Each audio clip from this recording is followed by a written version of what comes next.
Allez, si vous avez raté des infos, je ne vais pas les rater. Tout de suite, le rappel des titres de ce mercredi pour passer un bon mercredi.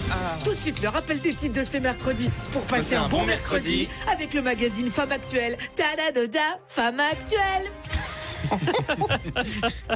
Grève hier dans les rues, il y avait 2 millions de personnes selon les syndicats et 14 personnes selon la police. Oui. Une fois encore, ils sont globalement raccords au niveau des chiffres. On dirait moi quand je drague sur une appli cochonne et que je dis qu'elle fait 23 cm selon moi et 13 selon l'autre qui se la tape. Beaucoup de monde donc, selon un dernier comptage ERTA. Il y avait 44 km de merguez et autres saucisses partout dans le pays et ça, c'est un comptage fiable. Devant une telle mobilisation contre la retraite à 64 ans, le gouvernement est prêt à faire des efforts. Il propose à présent de partir à 60 ans et 48 mois. Voilà, ça tu vois, ça c'est un geste. Quand on veut, on peut. Oui. Hier, des mairies étaient fermées en solidarité avec le mouvement des grévistes. Mairie déserte, pas un bruit, personne derrière les guichets, une ambiance triste à crever.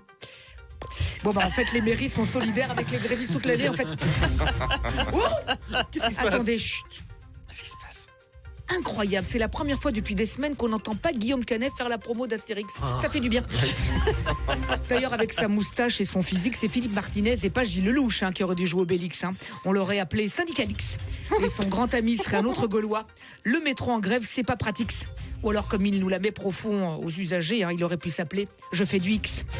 Oh là là. Tiens, toute autre chose. Gérard Depardieu a commencé hier le Dry January. Ah bon ? Trop facile qu'il a dit. Bah oui, mais non, le Dry January, mon coco, c'est jusqu'au 31. C'était pas que le 31, Gérard. Sinon, ce serait beaucoup trop facile. Il est bête. Incroyable. La Chine a présenté son premier cheval cloné. Mais non. Oui, sauce aigre douce dans le menu B3. Oh non là. Pour reconnaître ce cheval cloné, c'est simple. Si vous soulevez sa patte sous le sabot, normalement, il y a gravé Made in China. Enfin, la première question du jour. Si un jour les Chinois réussissent à reproduire un Georges à l'identique, est-ce que ça sera un Georges cloné ? Vous avez 2 heures. Ouais. Et pour finir, la deuxième question du jour. Est-ce qu'un clone qui s'en va et qui revient et qui est fait de tout petit rien est un clone ? Vous avez encore 2 heures. Voilà, heureusement, dans 334 jours, c'est fini 2023. Ah bah oui, heureusement. Bravo.